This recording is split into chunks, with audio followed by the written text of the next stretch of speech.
attention, everybody! The first Toman meeting of the year is now in session! For years now, Toman has been the mortal enemy of the Black Dragon Gang, though recently we entered into a truce with them. But that truce has been broken due to a violent conflict between brothers, our 2nd Division Vice Captain Hakai Shiba and the— Hey everyone, welcome back to Anime Melody. Last episode delivered a massive turning point as Hakai Shiba finally confronted his fear and stood up against Taiju Shiba, breaking free from the lie that had defined him. At the same time, Takemichi and Mitsuha continued pushing themselves beyond their limits to hold Taiju back. But just when it seemed like they might win, the situation spiraled again, reminding us how unpredictable this battle really is. Now, with everyone exhausted and the fight nearing its end, the outcome of this Christmas Eve clash will decide the future of both Toman and the Black Dragons. Will this be the moment Takemichi finally changes the future, or is there still one more twist waiting? The leader of Black Dragon, Taiju Shiba! Then, because of independent actions taken by the 2 leaders of 1st Division, 2nd Division Captain Mitsuya Takashi, and eventually Mikey and I also became involved, with the end result that Taiju Shiba and all of Black Dragon were defeated! Now, some of our members would like to address us about the rules in that.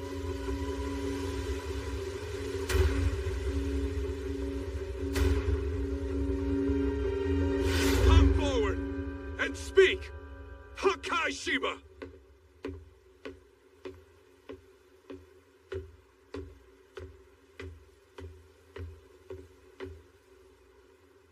This started entirely because of me. I told everyone a selfish lie, and to maintain that lie, I dragged you, my whole Toman family, into a fight that was mine alone. It almost turned into a war that could have cost many of you your lives. And I am solely to blame. So now, I apologize to all of you. Hakai. What is this shit? What the hell's this about? It's a mystery to me. Hawkeye, don't worry about that crap, man. Who gives a shit how a fight starts? Only thing that matters is who wins in the end. And in the end, Black Dragon got their asses kicked. So everything's good. Am I right or what? Don't sweat it, Hakai. That's right, you tell him, Mucho! Didn't do anything wrong, dude. Awesome. They all forgive him. Thank you. Hawkeye, to state the obvious here, you'll remain as Vice Captain of Toman's 2nd Division. That is, if you all agree. The long-anticipated gathering of the entire Tokyo Manji gang finally began, and from the very first moment, a heavy, almost suffocating atmosphere settled over everyone present. It wasn't the kind of tension that came with an imminent brawl or the thrill of confrontation. Instead, it was something far more complicated, something that pressed quietly but persistently against their chests. A blend of unease, uncertainty, and the fragile reassurance that came from standing together as brothers. Members filled the space tightly, shoulder to shoulder, veterans who had endured countless battles standing beside newer recruits still burning with restless energy. One by one, conversations faded into silence, replaced by a shared focus that slowly turned toward a single figure. Draken stood at the center, his tall, composed presence naturally commanding attention without any need for force. As one of the founding pillars of the gang, his words had always carried weight. They weren't spoken lightly, and everyone present understood that whatever he was about to say would shape the path ahead. When he finally began, his voice remained calm and steady, carefully controlled, yet beneath that surface lay the unmistakable strain of everything they had recently endured. He retraced the events that had led them to this moment, laying them out piece by piece as though reconstructing something that had been shattered beyond recognition. The fragile peace they had fought so hard to maintain, a peace built on sacrifice, tension, and near collapse, had been broken within the cold confines of Hakai Church. What happened there had not been a simple disagreement or a minor conflict. It had been a rupture, something that tore through the foundation they had established. The truce between Tokyo Manji and the Black Dragons had represented a rare sense of balance in a city constantly on the verge of chaos. With that agreement now destroyed, The threat of returning to full-scale gang warfare loomed heavily over them all, promising to It was no picnic getting my ass kicked. But that whole fight with Black Dragon turned out to be worth it, just to save Hawkeye. For sure. Next up, Seishu Inui, Hajime Kokonoi, forward!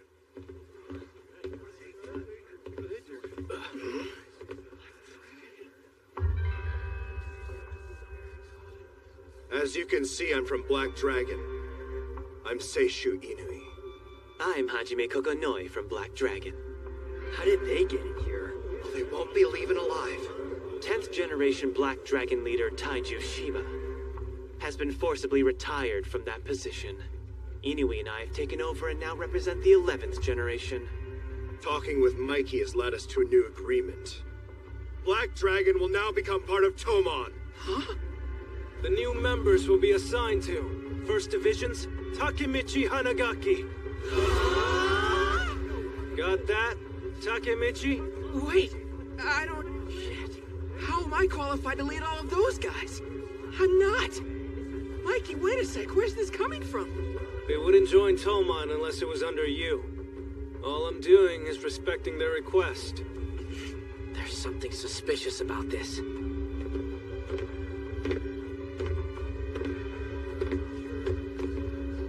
At your service, Captain. Of course, you won't trust us at first. But when you need our help, just ask. We'll be there for you.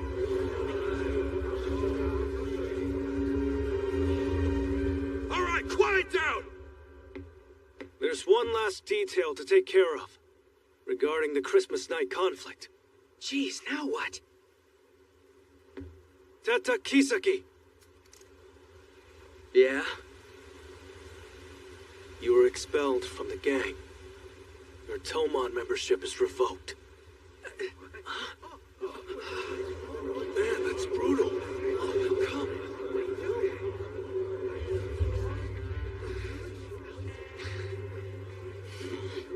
I'm the one who told Mikey how Kisaki betrayed us at the church that night. You did? But at the time, it didn't seem to bother him enough to make him do this. Not to someone like Kisaki, who's risen all the way to the executive rank. You've got to be kidding me, right, Mikey? This is insane. Does it look to you like I'm making jokes right now? You're out. Whoa, just hold on a sec, Mikey. If you kick out Kisaki, I'm leaving too. You realize that, right? Not only that, out of the 450 Tomon members you've got, the 50 Mobius guys will quit. ignite rivalries and unleash a wave of violence that would consume everything in its path. Draken never raised his voice, yet the pain behind his words resonated deeply, more powerful than any outburst of anger. He spoke of how the agreement had been undermined, how distrust had spread like cracks forming across ice, and how the balance they had struggled to build was beginning to collapse. The members listened in complete silence, not just absorbing the facts, but also the emotional weight carried in every word. For many, the memory of that night remained vivid. The chill in the air, the tension hanging in every glance, and the quiet realization that something irreversible had taken place. Then, without warning, Hawkeye stood up. The sudden movement sent a ripple through the crowd, murmurs breaking the silence. Hawkeye was never one to openly display his emotions, nor someone who easily revealed his vulnerabilities. Yet now, there was something different about him. His shoulders seemed heavier, his posture weighed down by more than just exhaustion. Stepping forward, he lowered his head deeply in front of everyone, bowing in a way that spoke volumes before he even began to speak. When his voice finally emerged, it carried a clear tremor of genuine remorse. He took full responsibility for everything that had happened. The chaos, the broken truce, the instability, it all traced back to him. He admitted that he had failed to separate his personal family issues from the responsibilities he held within the gang. There were no excuses in his words, no attempts to shift blame. His confession was raw, honest, and stripped of any pretense. He acknowledged that his actions had not only jeopardized their alliance but had also put the entire organization at risk. The room fell completely still. Some members exchanged uncertain glances, still trying to fully grasp the implications of what they were hearing. Others simply watched Hakai in silence, their expressions. The 300 former Valhalla guys will bail too. That'll shrink Toman down to where you only got 100 guys. Is that really what you want? I don't care. Tomon's gotten too big lately anyway. What? Too big? You're not even making sense. Our goal in Toman was to get huge. All right. Was that your goal with the Christmas fight? Grow Toman by starting a war? Kisaki was behind it? That would explain why he got kicked out. The story's getting kind of complicated now. You lied to Takemichi and Chifuyu. Then you gave Yuzuha a knife to kill Taiju with. Isn't that right? What a lying little shit. Kisaki, you freaking traitor! No wonder Mikey's kicking his ass out of Toman. He should have known I'd report on what he did. Still, I can't figure out why it's such a major deal to Mikey. There's no proof here after all. And now Kisaki's gonna have to come up with some excuse for his actions. For far too long, Kisaki. I've turned a blind eye to your immoral and crooked tactics. But no more. Wait! Mikey, you've got it all wrong! You've gotten too weak and Taiju was a threat! Everything I did, I only did for your sake. Stop. Who gave you permission to step forward? You listen to what Kisaki's gotta say, you got that? Like hell. Are you going to take my word or the word of some low-rank losers, Mikey? We all know your dream has always been to build a new era for delinquents. Isn't that right? Kisaki sounds like he's panicking. Toman's going to grow to become a Goliath. A gang that everyone everywhere will have to bow to. And when we get that big, it's sure to breed some darkness. One time, Kisaki idolized Mikey. But I'm willing to take on all of that darkness for us. The entire point for Kisaki in the A3 battle was just to make sure that Draken got killed. With Draken out of the way, he could take over the number 2 spot for himself. You get that, right, Mikey? The reason Kisaki joined Toman was probably because of Mikey to begin with. And you know how useful I can be, right? See, I know my own limitations well. I also know the moon can't shine on its own. I'm here to help you shine. Come on, you know you still need me, Mikey. Face it. I exist as the very shadow you cast. I'm asking you to reconsider. You need me just as much as I need you. You'll never achieve your dream without me by your side.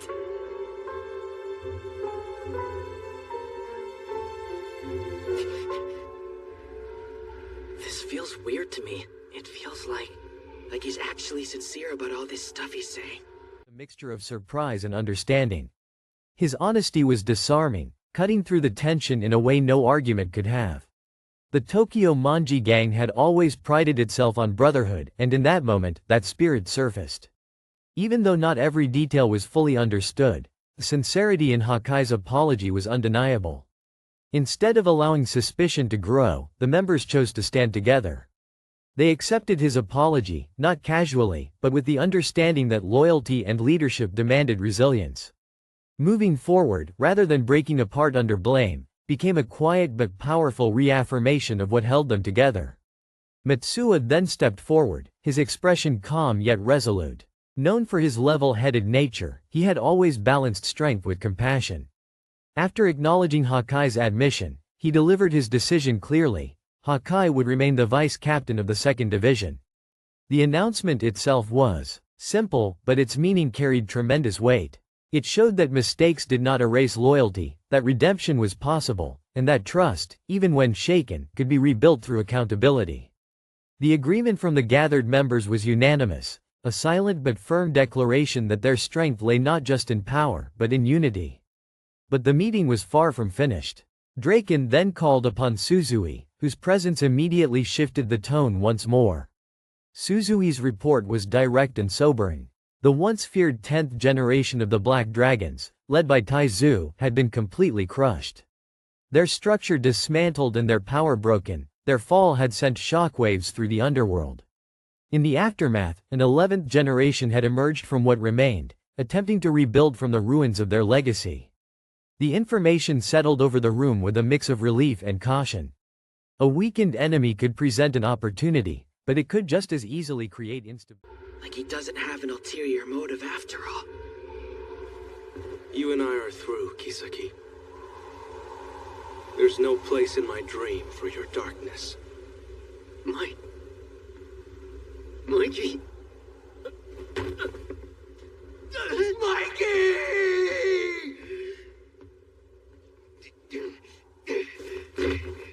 It's over. Kisaki's been kicked out. Whatever. All right, that's the end of this meeting. Dismissed! Wow, it's over. But what does it mean? Was my mission a success?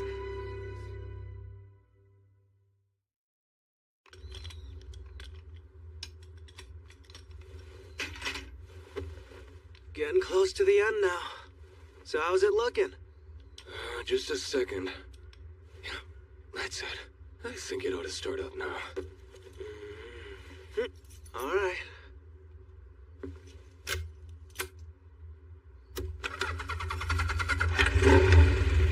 Check it out. Yeah, that'll do it.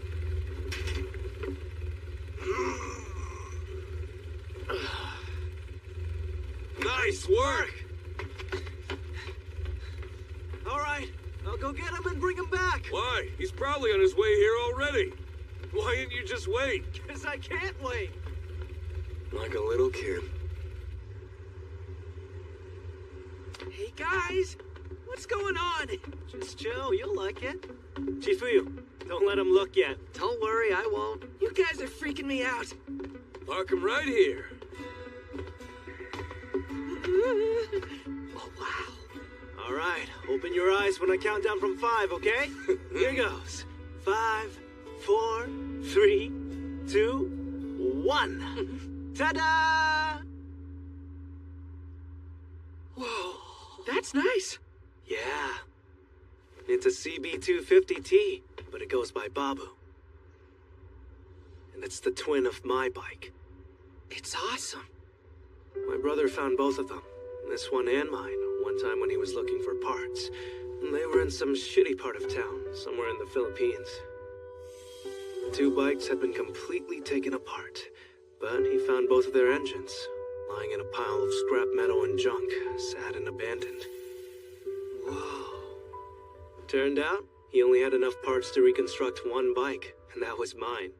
So all this time, this one's just been sitting around waiting, until Kenny and I found enough parts to finish it. And today, we finally got it running. Yeah, you guys did a really great job on it. I'm glad you think so. Suzui continued, revealing that the new leadership of the Black Dragons had entered direct negotiations with Mikey. What followed was something no one had expected. The remaining members of the Black Dragons would be absorbed into Tokyo Manji. 2 forces that had once stood in opposition would now unite under a single banner. The implications were enormous. Their numbers would increase, their influence would expand, and their dominance within the city would grow stronger than ever before. At that point, Mikey stepped forward. His expression remained calm, but there was an undeniable firmness in his gaze. As the leader of Tokyo Manji, his decisions shaped everything. He announced that the newly integrated forces would fall under the command of Takemichi, who would take on the role of captain of the 1st Division. A murmur spread through the crowd, not of disagreement but of surprise. Takemichi's journey had never been easy. He had struggled, failed, and continued to push forward regardless. To many, he represented persistence itself. Mikey's decision was more than strategy, it was a symbol of belief in the future. Takemichi felt that responsibility settled onto him, heavy yet necessary, like armor he could not remove. This was more than a title. It was a burden, an expectation, and an opportunity to shape what lay ahead. But Mikey wasn't finished. His tone shifted slightly, growing sharper as he declared his intention to expel Kazaki from the gang. The reaction was immediate, the atmosphere tightening in an instant. Kazaki had always been a controversial figure, brilliant, calculating, and deeply mistrusted. Removing him was not a minor change. It was a decision that could shake the entire foundation of the organization. Hanma reacted quickly, warning Mikey of the consequences. Expelling Kazaki could provoke retaliation, possibly leading a significant portion of the Balala gang to defect. Because it's yours. Huh? It's not a good look for the captain of First Division to not have his own bike. You know what I mean? Yeah, but this bike's history. It's important. Too important to just leave it sitting around. Besides, Takemichi, Mikey and I did ruin all your stuff that time, so we kind of owe you. That's right. Oh, come on. How is that the same as a motorcycle? You got your own bike now, Takemichi? Yeah. So, take it for a ride already. What?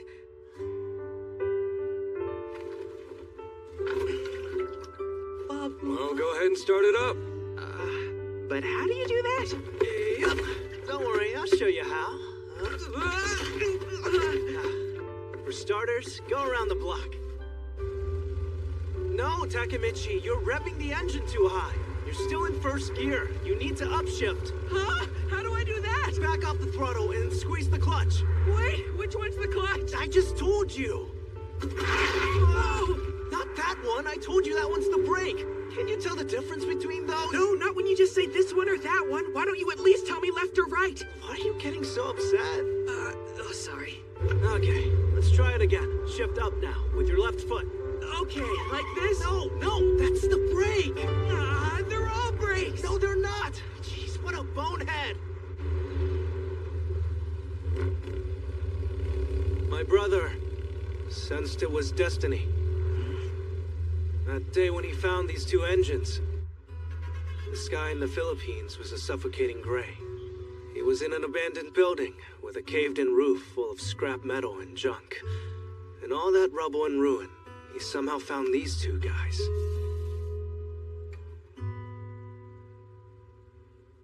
He said it almost seemed like they were calling out to him. Yeah?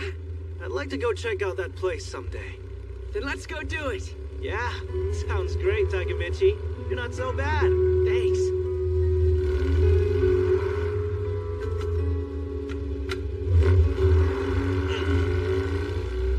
Hey, feels like you're getting the hang of it now, aren't you? Think so. It's getting so it feels almost natural.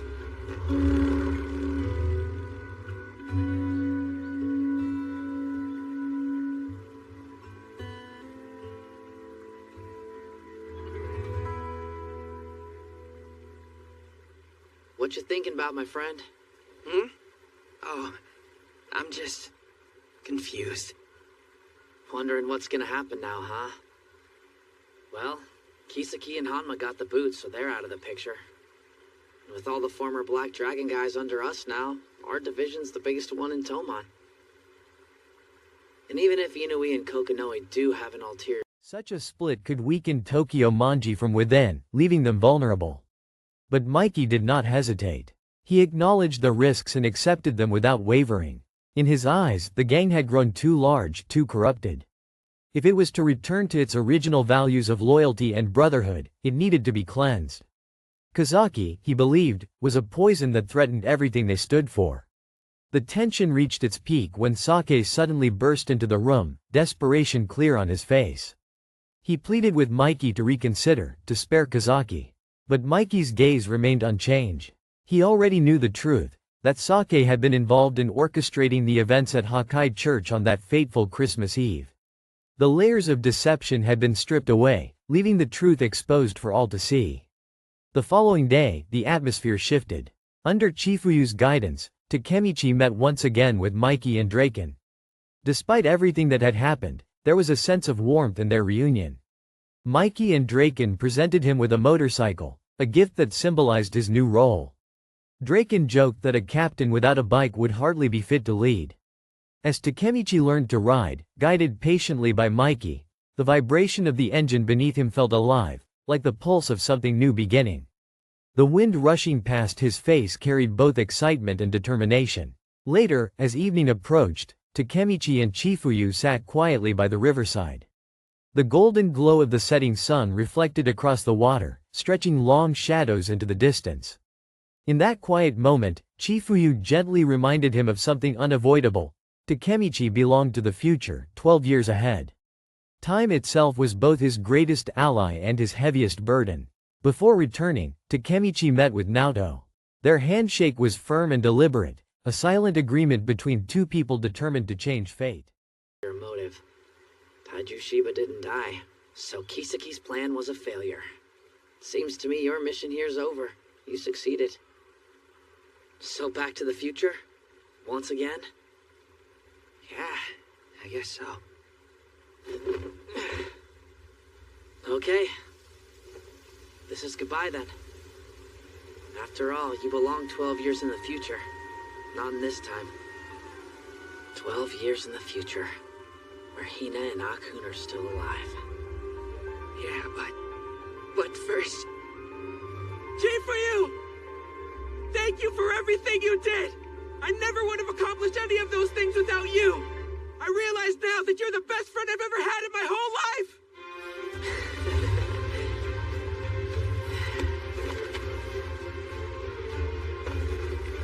I feel the same about you, my friend.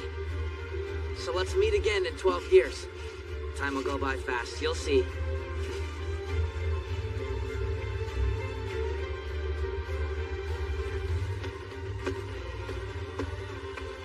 Thanks for agreeing to meet up, Naoto. What's this about?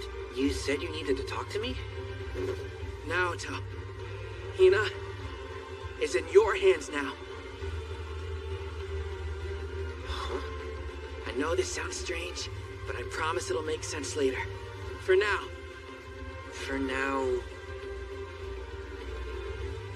take care of your sister. Promise you'll do that for me. All right, I promise. This is goodbye then, Naoto.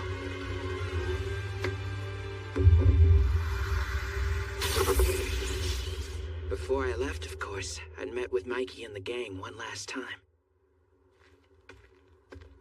Alright, Takemichi, so what's the big deal?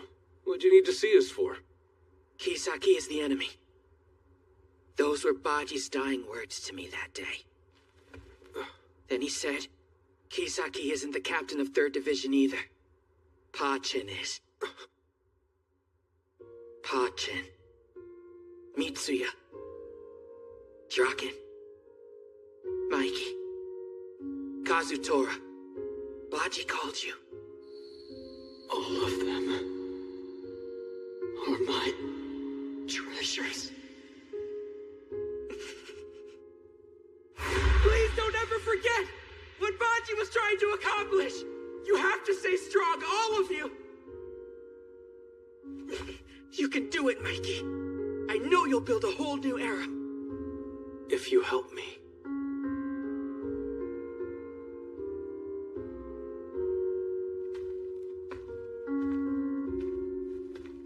It carried with it a sense of shared resolve. But when Takemichi opened his eyes again in the present, that sense of hope shattered almost instantly. He found himself dressed in black, standing at a funeral. The air felt heavy, suffocating. A woman approached him, thanking him for coming to her brother's funeral. At first, the words didn't fully register. But then, slowly, painfully, recognition began to set in. Inside the house, a photograph confirmed what he feared. Mitsuha. The realization struck him like a physical blow.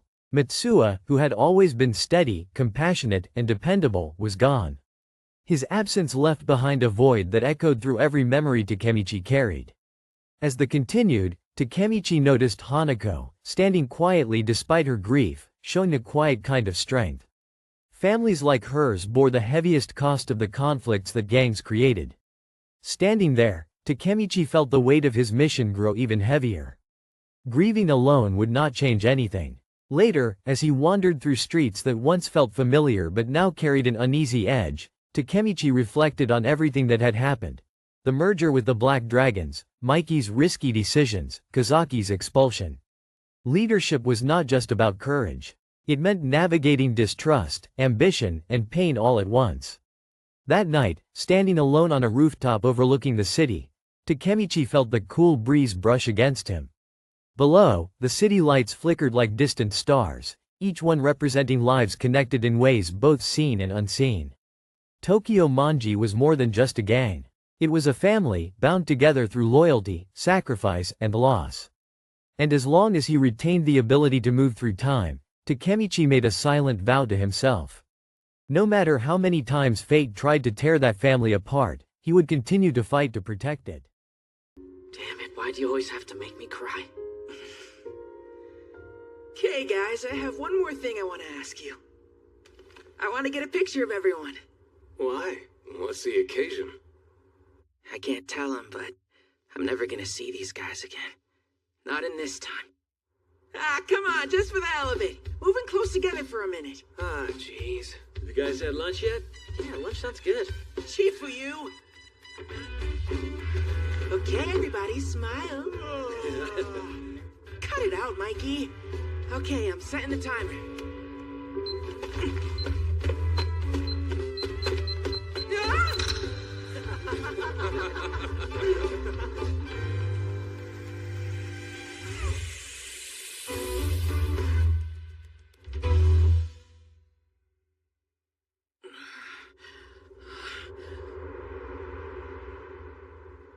Where am I? It looks like a temple? I'm back in the future, at least. Whoa. And not only that, but I'm free. In the previous timeline, I was in prison. So things have changed for sure. In that case, Hina should be okay now, too. Takemichi? Thank you for coming. Yeah, of course. She knows me, but who is she? I know you're a busy person these days, so it means a lot to us that you took the time. Let me show you inside. What's going on here? If you could please wait here a moment. I think it's a funeral. And I am wearing a black suit, come to think of it. But whose funeral is it? I'm guessing this other girl here at the reception table must be a relative of whoever died. Thank you for coming. I know that my brother would have. He would have. Her brother? Wait a minute. I think I recognize her now. Please, go on inside. Oh, thanks. Pull yourself together, Mana. Luna, I'm trying. Mana. Luna. Brother. Wait.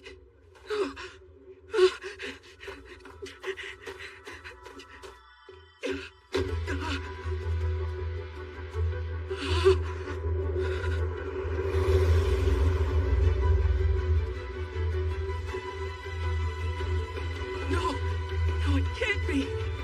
Not Mitsuya. Mitsuya is dead?